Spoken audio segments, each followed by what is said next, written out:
Tu l'aimes tellement que parfois tu veux lui ouvrir ton cœur. Mais à la place, c'est une dispute qui éclate parce qu'elle n'a pas compris ton message. Tu t'exprimes, tu expliques, tu reformules. Et elle ou il te répond « Pourquoi tu me parles comme ça ?» Et toi, tu restes là, bouche bée, en mode « Mais je voulais juste qu'on se comprenne. » Tu sais ce qui est encore plus dur que ne pas être aimé? C'est d'aimer et de ne pas être compris. Et aujourd'hui, on va mettre les pieds dans ce problème que 100% des couples traversent. Pas 90%, pas 95%. Tous, même ceux qui sourient tout le temps sur Instagram. Commençons par tuer un mythe. Non, l'amour ne donne pas de super pouvoir. Ta partenaire ou ton partenaire ne peut pas lire dans ta tête, même s'il ou elle t'aime profondément. Même s'il ou elle sait que tu prends ton café avec 3 gouttes de lait d'amande et un nuage de silence. On s'imagine souvent que l'amour c'est intuitif, fluide, facile, comme dans les films. Mais dans la vraie vie, même les gens qui s'aiment peuvent se louper. Pourquoi?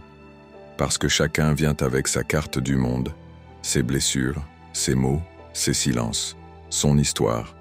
Et ce qui te semble clair comme de l'eau de roche peut lui sembler flou comme une soupe de nuages. Tu connais le livre Les langages de l'amour de Gary Chapman? Si ce n'est pas le cas, je te fais un résumé express.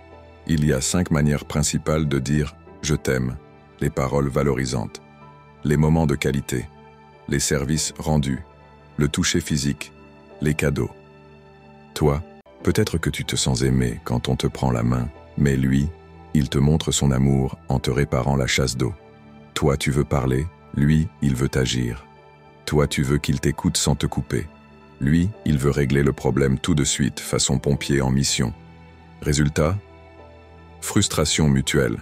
On croit qu'on se rejette, alors qu'en fait, on parle juste 2 langues différentes. C'est comme si un Espagnol disait « te quiero » à un Japonais qui répondait « nani ?» Être compris, ça suppose d'ouvrir son cœur, vraiment. Mais le problème, c'est que quand on aime, on a aussi peur. Peur d'être jugé, peur de trop dire, peur d'être ridicule, ou même peur de ne plus être aimé si on montre ses vraies émotions. Alors, au lieu de dire « je me sens seul, j'ai besoin de toi », on dit « tu fais jamais attention à moi ». Et là, boum, la guerre est déclarée. Pourquoi? Parce qu'on attaque au lieu de se dévoiler. Parce que l'ego parle avant le cœur. Et parce que dans beaucoup de couples, la communication est un ring de boxe, alors qu'elle devrait être un salon de thé. L'autre ne peut pas te comprendre s'il ne se comprend pas lui-même. C'est dur à entendre, mais c'est vrai. Tu ne peux pas demander à quelqu'un de te comprendre s'il ne se comprend pas lui-même. Si ton ou ta partenaire ne connaît pas ses propres émotions, s'il ou elle n'a jamais appris à mettre des mots sur ses ressentis, il ou elle va avoir beaucoup de mal à comprendre les tiens. Ce n'est pas de la mauvaise volonté, c'est un manque d'outils.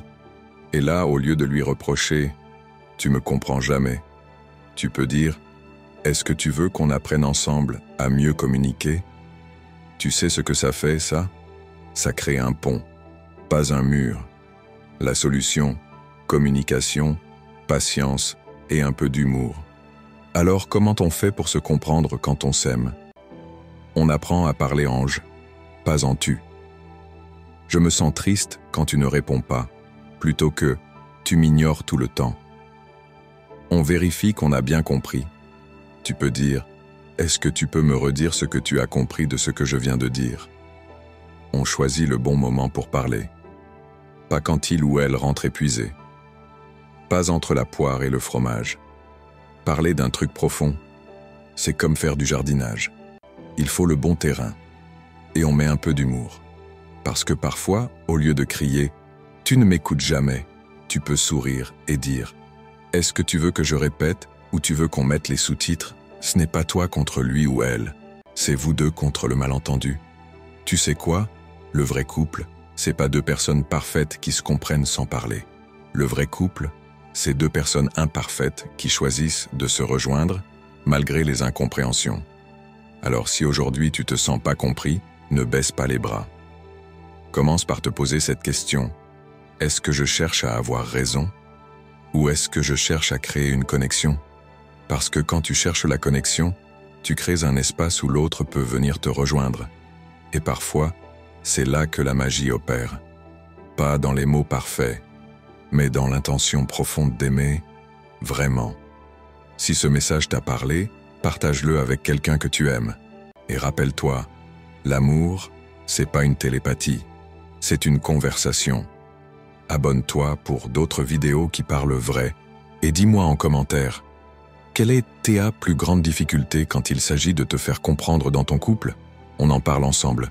À très vite.